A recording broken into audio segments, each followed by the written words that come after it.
Hello, আসসালামু আলাইকুম। কেমন আছেন সবাই? আশা করি সবাই নিশ্চয়ই ভালো আছেন। আলহামদুলিল্লাহ, আমরাও ভালো আছি।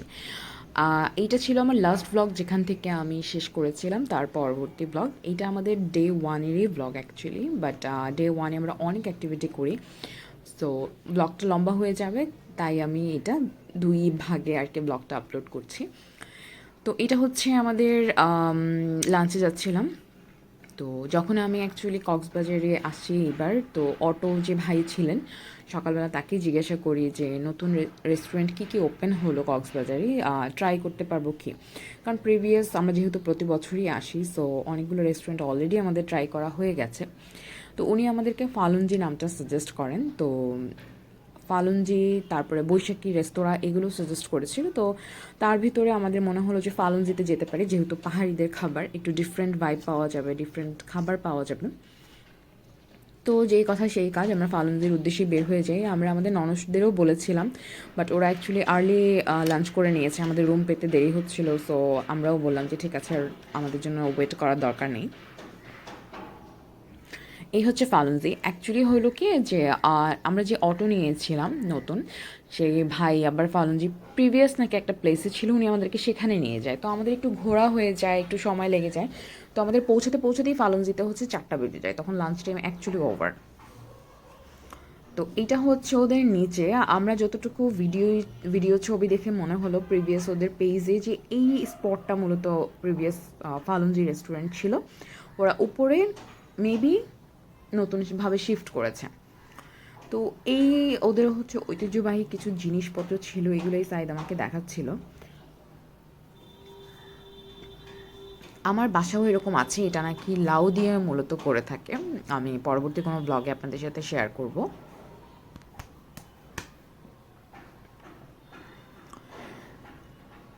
আপনার বাহিরে কোথাও লাঞ্চে গেলে লাঞ্চ টাইমে যদি না যেতে পারেন, তাহলে একটা অসুবিধা কী হয় যে অনেক আইটেম অ্যাকচুয়ালি পাওয়া যায় না।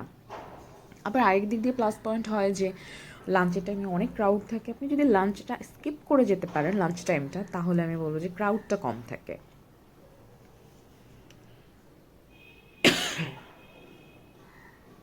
আমাদের মেয়ে হচ্ছে এই অটো জার্নিতেই ঘুমিয়ে পড়েছিল। তো আমাদের জন্য একটা সুবিধাই হলো যে আমরা বাবুকে এখানে শুইয়ে দিয়ে তারপরে হচ্ছে আমরা লাঞ্চ করতে পেরেছিলাম। এবং যাওয়ার পর আমাদের বেশ খানিকক্ষণ ওয়েট করতে হয়েছে, যেহেতু আমরা এই সিটগুলো নিতে চাচ্ছিলাম যেগুলো ফ্লোরিং করা। আমরা চেয়ার টেবিলে বসতে চাচ্ছিলাম না, যেহেতু বাবুকে একটু শোয়াতেও হবে। যাই হোক, 15-20 মিনিটের মতো ওয়েট করার পরে আমরা হচ্ছে টেবিল খালি পেয়ে যাই। অ্যান্ড তারপর সাথে সাথে ওরা খাবার সার্ভ করে দেয়। আমরা বসে থাকাকালীনই ওরা আমাদের কাছ থেকে অর্ডার নিয়ে নিয়েছিল। আর খাবারগুলো নিয়ে যদি একটু বলতে হয়, তো আমরা যারা আর কি মশলাদার খাবার খেয়ে থাকি, পাহাড়িদের খাবার আমাদের কাছে ভালো লাগবে না। এটা মেনে নিয়ে আপনাকে খাবার অর্ডার করতে হবে। আর ওদের খাবার খুবই যেমন আমরা ছুরি ভর্তা নিয়েছিলাম, ছুরি শুটকি ভর্তা। ওটা একদমই মুখে দেওয়ার মতো না আমার মতে, বাট আমার হাজব্যান্ডের খুব ভালো লেগেছে। তো এইরকম আপনাদের যদি অভ্যস্ত না থাকেন পাহাড়ি খাবার খেতে, খাবার খেতে, তাহলে ট্রাই না করাটা বেটার। আর নয়তো ট্রাই করতে পারেন। আমরা হাঁসের মাংস নিয়েছিলাম, সবজি নিয়েছিলাম, ইলিশ মাছ নিয়েছিলাম, আর ছুরি ভর্তা। তো তার ভিতরে সবগুলো আইটেমই খাওয়া গেছে। ইলিশ মাছটা নিয়ে যদি বলি, ইলিশ মাছ একদমই একদমই আমি ঝোলটা দিয়ে খেতে পারিনি। আমি হচ্ছে জাস্ট ইলিশ মাছটা দিয়ে খাই। এবং সবজি এবং হাঁসের মাংসটা আমাদের মতোই রান্না করা, কিন্তু ছুরি শুটকিটা একদমই ছিল। খাবার রিভিউ যদি দিতে বলেন, তাহলে আমি ওদের এনভায়রনমেন্ট সব কিছু মিলিয়ে আপনার হচ্ছে 10-এ 7 দেব। এর পরবর্তীতে আমরা আরেকটা রেস্টুরেন্টে চলে আসি, সুইট পাই, কারণ ওখানে খাবার অ্যাকচুয়ালি আমার কিছু হয়ই নেই। আর ওখানে ডেজার্ট ছিল না, যেহেতু আমরা লাস্ট টাইমে গিয়েছি ডেজার্ট পাইনি।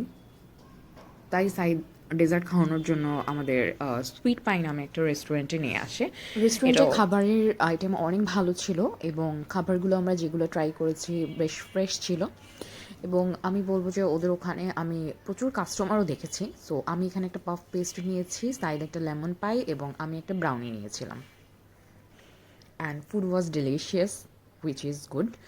অ্যান্ড এটার রিভিউ তো আমি যদি বলি, তো আউট অফ 10 আমি 8 দিব এটাকে। পরবর্তীতে এই রেস্টুরেন্টের সাথেই অ্যাকচুয়ালি আমরা অটো দিয়ে যাওয়ার সময় দেখছিলাম যেখানে একটা ফুড কোর্ট আছে, যেটা হচ্ছে কক্সবাজারে। ফুড কোর্টটা গত বছর মেবি, আমি যতটুকু শুনেছি যে গত বছর এটি স্টার্ট হয়েছে। আর এটা হচ্ছে আপনার এখানে কনসার্ট হয়, মিউজিক কনসার্ট, এবং এইটা মূলত সন্ধ্যা 6টা থেকে রাত 11টা পর্যন্ত ওপেন থাকে। সরি, সন্ধ্যা 7টা থেকে রাত 11টা পর্যন্ত। এখানে হচ্ছে আপনার 7টা থেকে মিউজিক স্টার্ট হয়, এবং রেস্টুরেন্টগুলোও অ্যাকচুয়ালি তখন থেকেই রানিং থাকে। এর আগে গেলে অ্যাকচুয়ালি আপনার রেস্টুরেন্ট পাবেন না। আর এখানে সবচেয়ে প্লাস পয়েন্ট হচ্ছে কিড জোন আছে, বাচ্চাদের খেলার জন্য আলাদা প্লেস আছে যেখানে বাচ্চারা খেলাধুলা করতে পারছে। তো কক্সবাজারে গেলে যারা অ্যাকচুয়ালি অ্যাক্টিভিটির প্লেস খুঁজছেন তারা এই জায়গাটা মাস্ট ভিজিট করতে পারেন আমি বলবো। এবং সেখান থেকে আমরা তারপর অটো দিয়ে পরবর্তীতে লাবণী বিচ পয়েন্টে চলে আসি, যে এবার ভাবলাম যে অনেক ঘোরাঘুরি হলো, এবার বিচে গিয়ে আমরা একটু রিল্যাক্স করব।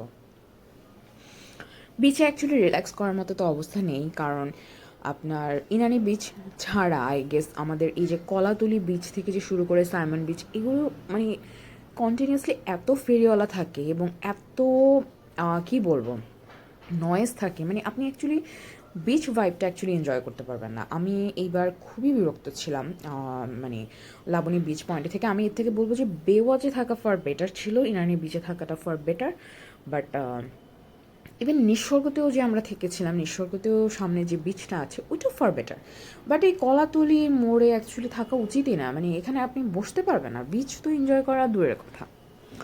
এনিওয়েজ, আমি আবারও মেবি সেই বিরক্ত জোনে চলে যাচ্ছি। আর এটা হচ্ছে একটা প্লাস্টিক দানব, এটা হচ্ছে আপনার সুগন্ধা বিচে নির্মিত ছিল। আমরা মূলত লাবণী থেকে যখন বিচ দিয়ে হেঁটে যাচ্ছিলাম, আমরা এটা দেখার জন্যই মূলত হচ্ছে সুগন্ধা বিচ পর্যন্ত হেঁটে গিয়েছি এই ছোটো বেবিকে কোলে নিয়ে।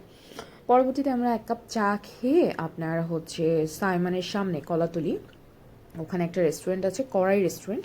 তো ওইখান থেকে আমরা রাত্রে বারবিকিউ ডিনার করে নিই, যেহেতু অনেক রাতও হয়ে গিয়েছিল। তো ভাবলাম আর লেট না করি, কারণ আজকে আমরা অনেক কী বলবো অ্যাক্টিভিটি করেছি, আমাদের এখন রুমে নিয়ে অ্যাকচুয়ালি রেস্ট করা উচিত। আর এখানে রুমের ছাদ থেকে দেখছিলাম যে এখানে ব্যাডমিন্টন খেলা হবে। যাই হোক, আমাদের কাছে আর সময়ও নেই, আর আমাদের সত্যি কথা বলতে আর তেলও নেই যে আর কোনো অ্যাক্টিভিটি করতে পারবো।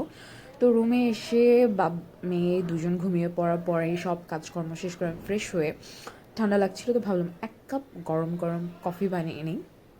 ওরা তো সব ধরনের কমপ্লিমেন্ট ফুডগুলো আমাদেরকে দিয়ে গেছে, সো আমি ভাবলাম কেননা নিজে থেকে একটা কফি বানিয়ে নিই। এবং এখানে মিউজিক শো চলছিল, যেটা আমাদের হোটেলের ঠিক অপোজিটে নিতল বে রিসোর্ট, এবং তার পাশেই হচ্ছে পানকুড়ি রেস্টুরেন্ট।